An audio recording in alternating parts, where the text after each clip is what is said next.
اعوذ باللہ من الشیطان الرجیم بسم اللہ الرحمن الرحیم والسماء ذات البروج والیوم الموعود وشاہد ومشہود قتل اصحاب الاخدود النار ذات الوقود۔ 30واں پارہ سورۃ البروج، یہ مکی سورہ مبارکہ ہے، اور اس سے سابقہ سورہ مبارکہ سورۃ الانشقاق میں مومنین اور کفار ان کا انجام بیان کیا گیا تھا۔ فرمایا مومنین کو ان کو نامہ اعمال دائیں ہاتھ میں میسر آئے گا، اور کفار کو ان کا نامہ اعمال ان کے بائیں ہاتھ میں دیا جائے گا۔ اس سورہ مبارکہ میں بھی اسی انجام کو بیان کیا گیا ہے۔ فرمایا نیکوکار لوگ کامیاب اور گناہگار کفار ناکام و نامراد رہیں گے۔ اس سورہ مبارکہ کا شان نزول یہ ہے کہ جب اہل مکہ نے آپ صلی اللہ علیہ وسلم اور آپ کے صحابہ اکرام پر ظلم و ستم کے پہاڑ توڑ ڈالے، تو صحابہ اکرام رضوان اللہ تعالی علیہم اجمعین نے اہل مکہ کے ظلم و ستم کا شکوہ آپ صلی اللہ علیہ وسلم کے سامنے کیا، تو اس پر آپ صلی اللہ علیہ وسلم نے ارشاد فرمایا کہ یہ کفار کا ظلم ہمیشہ نہیں رہے گا، آخر کار نتیجہ یہ ہوگا کہ یہ مغلوب و مقہور ہوں گے، اور اللہ رب الجلال آپ کو فتح سے نوازے گا۔ یہ بات سن کر کفار مزید تمسخر اور مذاق کرنے لگے کہ یہ کیسے ممکن ہے کہ یہ ہمارے ماتحت ہوں اور یہ اس بات کی خواب دیکھ رہے ہوں کہ ہم مغلوب ہوں گے، ایسا تو ممکن نہیں۔ اس پر صحابہ اکرام رضوان اللہ تعالی علیہم اجمعین کو بھی تشویش ہوئی، تو اللہ تعالیٰ نے تسلی کے لیے سورہ بروج نازل فرمائی، اور اس میں اصحاب اخدود کا واقعہ بیان کیا کہ جنہوں نے اس سے پہلے مسلمانوں پر ظلم ڈھائے تھے، آخر کار نتیجہ یہ ہوا کہ اللہ رب الجلال نے ان لوگوں کو نیست و نابود کر دیا۔ فرمایا بعین ہی ایسے ہی یہ اہل مکہ اب مسلمانوں پر ظلم ڈھا رہے ہیں، تو ان کا انجام اور نتیجہ بھی ایسے ہی سامنے آئے گا کہ یہ آخر کار مغلوب و مقہور ہوں گے، اور مسلمانوں کو اللہ رب الجلال سرفرازی عطا کرے گا۔ اب اس سورہ مبارکہ میں اسی واقعہ اصحاب اخدود کی طرف اشارہ ہے، اور اس سے سمجھانا یہ مقصود ہے کفار مکہ کو بھی کہ تم بھی سنبھل جاؤ، جس طرح ظلم و جور تم کر رہے ہو اصحاب اخدود کی طرح تم بھی تباہ و برباد ہوگے۔ اور مسلمانوں کو تسلی دینا مقصود ہے کہ جس طریقے سے اس وقت کے مسلمان کامیاب اور کامران ٹھہرے، تم بھی کامیابی سے ہمکنار ہوگے۔ اب یہ واقعہ اصحاب اخدود کیا ہے، میں یہ عرض کر دیتا ہوں۔ مسلم شریف کی حدیث میں تفصیل اس واقعہ کی آئی ہے۔ آپ صلی اللہ علیہ وسلم کی ولادت باسعادت سے 70 سال پہلے کا یہ واقعہ ہے، جس وقت لوگ حضرت عیسیٰ علیہ السلام کی تعلیمات پر تھے، اور اس وقت دین عیسوی ہی دین برحق تھا۔ لہٰذا اس وقت یمن کا ایک بادشاہ تھا جس کا نام یوسف ذو نواس نقل کیا گیا ہے، تو اس کی حکومت تھی یمن میں، اور وہاں اس یمن میں ایک بہت بڑا کاہن رہتا تھا۔ کاہن اسے کہا جاتا ہے کہ جو غیب سے متعلق جھوٹی خبریں لوگوں کو بتایا کرتا ہو، جس کا دعویٰ یہ ہو کہ میں غیب کی باتیں بتایا کرتا ہوں، اس کو کاہن کہا جاتا ہے، جس کے پاس جانے سے رسول اللہ صلی اللہ علیہ وسلم نے منع فرمایا ہے، کیونکہ اس سے انسان کا عقیدہ کمزور ہوتا ہے، ایمان میں فتور آتا ہے، کہ انسان کا اعتقاد ایسے لوگوں پر جم جاتا ہے کہ جی یہ غیب کی خبریں بتاتے ہیں، حالانکہ آنے والے پل اور آنے والے لمحے کا سوائے اللہ کے اور کسی کو بھی علم نہیں ہے۔ یہی وجہ ہے کہ آج کے ہمارے اس معاشرے میں بھی ایسے قسم کے نجومی اور ایسے قسم کے کاہن لوگ جو اس بات کا دعویٰ کرتے ہیں کہ ہم مستقبل کی خبریں دے سکتے ہیں، لوگوں کو ان کی قسمت بتا دیتے ہیں، یہ سب جھوٹ اور فراڈ ہے، از روئے شرع اس کی کوئی حقیقت نہیں ہے۔ تو اس وقت اس معاشرے میں ایک کاہن تھا جس کا علم بڑا مشہور تھا، لوگوں کو اس پر بڑا ہی اعتقاد تھا۔ وہ جب مرنے کے قریب ہوا تو اس نے بادشاہ کو کہا کہ آپ کوئی ایسا نوجوان لڑکا میری شاگردی میں دے دیجئے جسے میں یہ اپنا علم سکھا دوں کیونکہ مرنے کے ساتھ یہ علم میرے ساتھ ہی چلا جائے گا۔ تو ایک لڑکے کا انتخاب ہوا جو بڑا ہی ہوشیار باش تھا، جس کا نام عبداللہ بن تامر نقل کیا گیا ہے۔ بادشاہ نے اس کی ڈیوٹی لگا دی کہ جہاں کاہن اپنے جھونپڑے میں رہتا ہے تم جا کر کے اس سے اس کا علم سیکھو۔ یہ عبداللہ بن تامر وہاں سے روزانہ جاتا اس کاہن کے پاس اور اس سے یہ کہانت کا علم سیکھتا۔ یہ شب و روز کا اس کا معمول بن گیا۔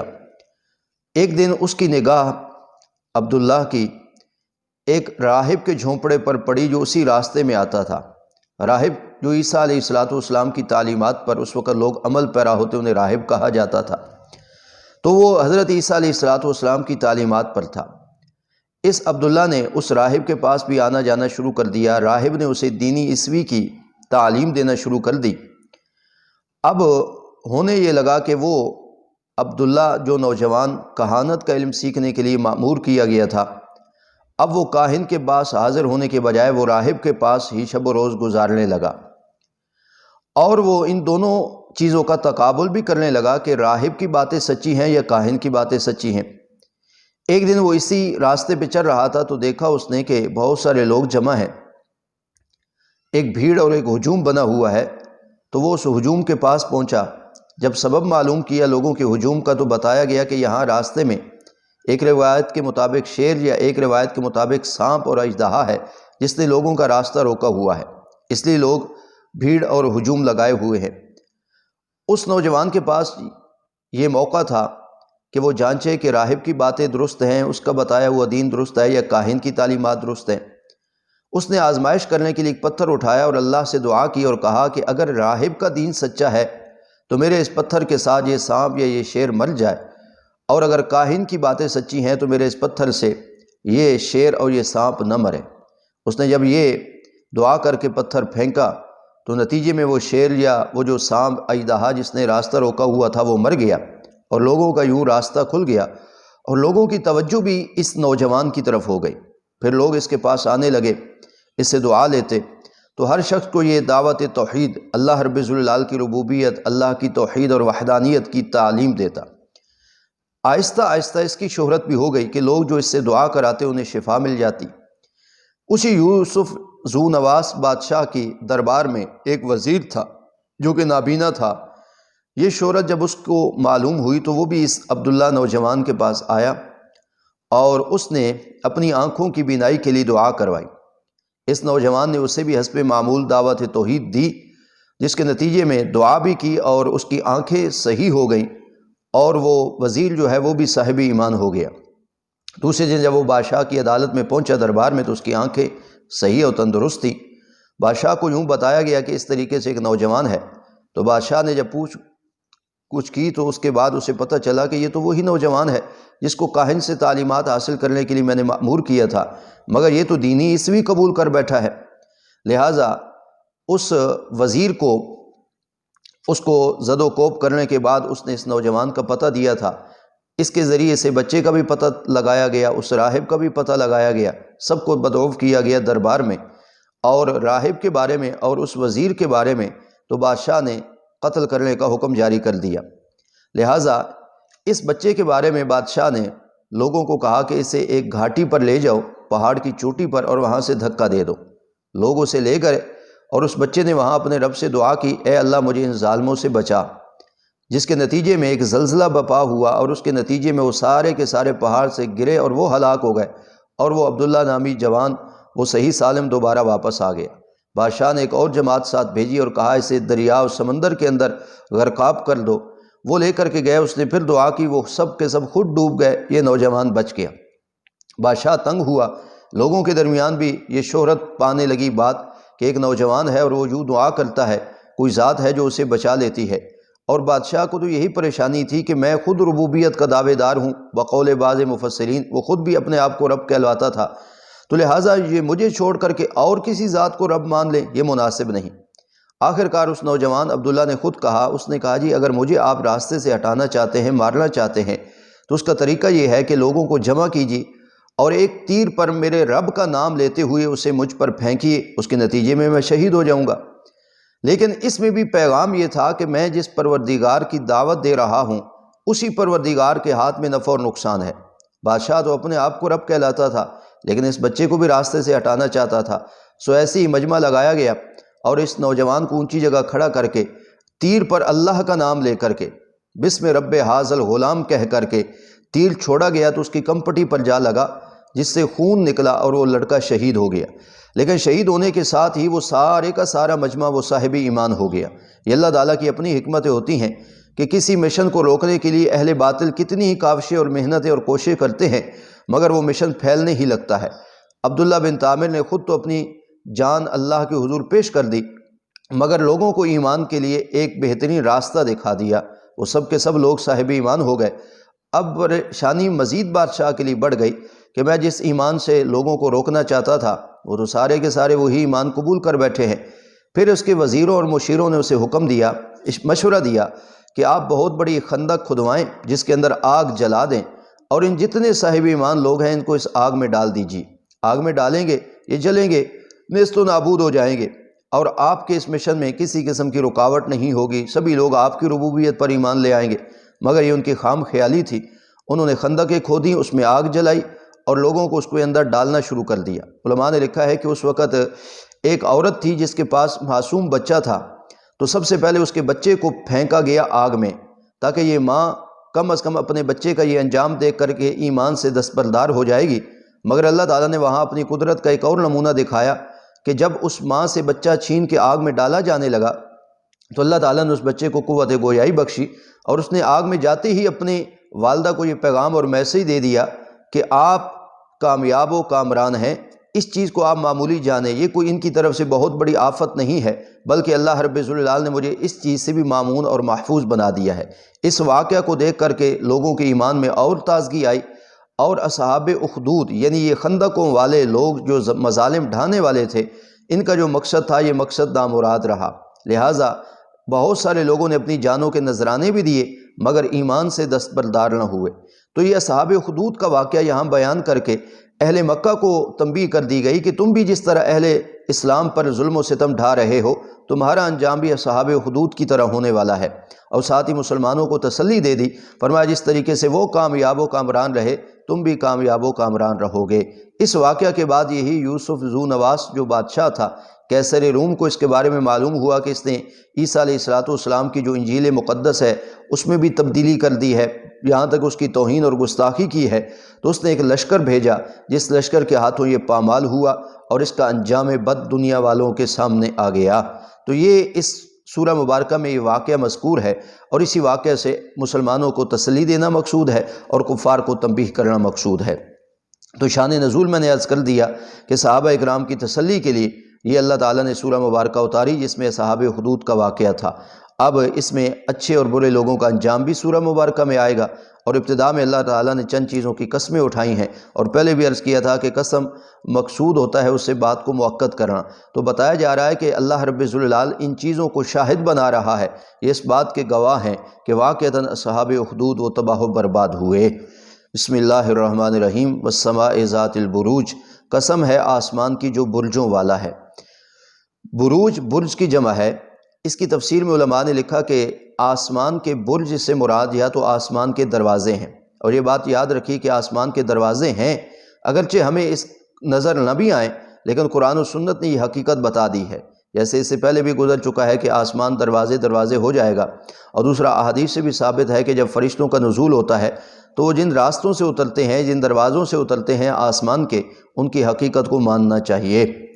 کچھ چیزیں ایسی ہوتی ہیں کہ قرآن و سنت نے وہ ہمیں بتائی ہیں، اگرچہ ہماری عقل، ہمارا فہم، ہماری سوچ وہاں تک نہیں پہنچ سکتی، لیکن ہم اس بات کے مکلف ہیں کہ ہماری عقل، ہماری فہم اور ہماری سوچ وہاں تک پہنچے نہ پہنچے، ہم نے اللہ کے حکم اور رسول اللہ صلی اللہ علیہ وسلم کے حکم پر ایمان لانا ہے۔ تو لہٰذا آسمان کے برجوں سے مراد یہی آسمان کے دروازے ہیں۔ دوسرا قول علماء نے لکھا کہ جہاں سے فرشتوں کا نزول ہوتا ہے، فرشتوں کے راستے، وہی آسمانوں کے برج ہیں۔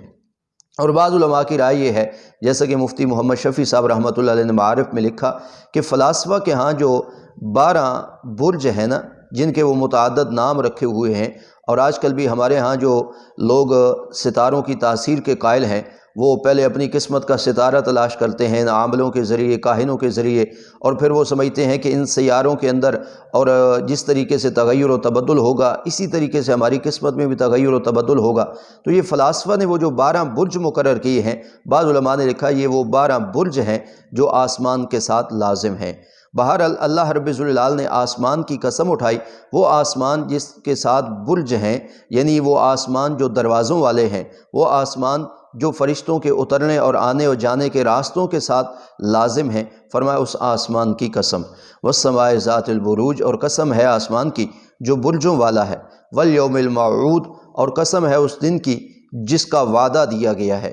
اس یوم موعود سے مراد یہ ہے، ترمذی شریف میں موجود ہے، خود رسول اللہ صلی اللہ علیہ وسلم نے فرمایا یوم موعود سے مراد قیامت کا دن ہے۔ فرمایا قیامت کے دن کی بھی قسم، اس کو بھی شاہد اور گواہ بنایا گیا۔ وشاہد و مشہود، فرمایا قسم ہے حاضر ہونے والے کی، ومشہود، اور حاضر کیے ہوئے کی۔ شاہد اور مشہود کی بھی کئی تفاسیر کی گئی ہیں، میں ایک ہی تفسیر آپ کے سامنے عرض کر دیتا ہوں۔ شاہد سے مراد ہے یوم الجمعہ۔ شاہد کہتے ہیں نا حاضر ہونے والے کو، موجود ہونے والے کو۔ علماء نے لکھا کہ چونکہ ہر ہفتے کے بعد یہ یوم الجمعہ ہر جگہ موجود ہوتا ہے، ہر مسجد میں یوم الجمعہ کے دن جمعہ ادا کیا جاتا ہے، تو شاہد بمعنی موجود ہونے والا، اس سے اشارہ ہے یوم الجمعہ کی طرف۔ اس کے تقدس کے پیش نظر اس کی قسم بھی اٹھائی گئی۔ اور مشہود سے یوم العرفہ مراد ہے۔ 9 ذی الحجہ جب تمام حجاج کرام گرد و نواح سے، اطراف عالم سے آئے ہوئے عرفہ کے میدان میں جب جمع ہوتے ہیں تو وہ گویا کہ وہیں موجود ہوتے ہیں، وہ حاضر کیا ہوا دن ہے یوم عرفہ، تو اس کی قسم اٹھائی گئی۔ تو شاہد سے مراد یوم الجمعہ اور مشہود سے مراد یوم عرفہ۔ فرمایا قسم ہے شاہد کی، یعنی حاضر ہونے والے کی، وہ مشہود، اور حاضر کیے ہوئے کی۔ یہ 3 قسمیں اٹھائیں۔ فرمایا یہ تینوں باتیں اس بات پر شاہد ہیں کہ اصحاب اخدود کا انجام یہ ہوا۔ قتل اصحاب الاخدود، مارے گئے، ہلاک کیے گئے اصحاب الاخدود، خندقوں والے، وہی وہ لوگ جنہوں نے اہل اسلام پر، اس وقت کے لوگوں پر، اہل حق پر ظلم و ستم ڈھائے تھے۔ قتل، ہلاک کیے گئے، یا علماء نے لکھا یہ جملہ بددعائیہ بھی بن جاتا ہے، ہلاک ہوں اصحاب اخدود، لیکن حقیقت یہ ہے کہ یہ لوگ پہلے گزر چکے، لہٰذا ان کے انجام بد ہی کو بیان کیا جا رہا ہے۔ ہلاک کیے گئے، تباہ و برباد ہوئے اصحاب الاخدود، خندقوں والے۔ النار، یعنی وہ آگ تھی، ذات الوقود، جو جلائی گئی تھی، جس میں اہل حق کو ڈالا گیا۔ اذ ہم علیہا قعود، اور وہ لوگ اس آگ پر تھے، قعود، ان بیٹھنے والے، یعنی وہ نشستیں لگا کر کے یہ نظارہ دیکھنے کے لیے بیٹھ گئے کہ اہل حق کے ساتھ کیا ہوتا ہے، آیا وہ اپنے ایمان سے دستبردار ہوتے ہیں یا نہیں۔ وہ اس منظر کو دیکھنے کے لیے نشستیں لگا کر بیٹھے تھے۔ اسی منظر کو قرآن نے پیش کیا۔ فرمایا اذ ہم علیہا قعود، جب وہ تھے اس آگ پر، قعود، ان بیٹھنے والے، وہم علی ما یفعلون بالمؤمنین شہود، اور وہ تھے جو وہ کر رہے تھے ساتھ مومنوں کے، شہود، ان نظارہ کرنے والے، دیکھنے والے، یعنی وہ اپنی آنکھوں سے یہ منظر دیکھنے کے لیے وہاں نشستیں لگا کر بیٹھے۔ لیکن فرمایا انجام بد کیا نکلا، یہ خود تباہ ہوئے، اور مسلمان باوجود کہ اپنی جانوں کا نذرانہ انہوں نے دے دیا، وہ کامیاب و کامران ٹھہرے۔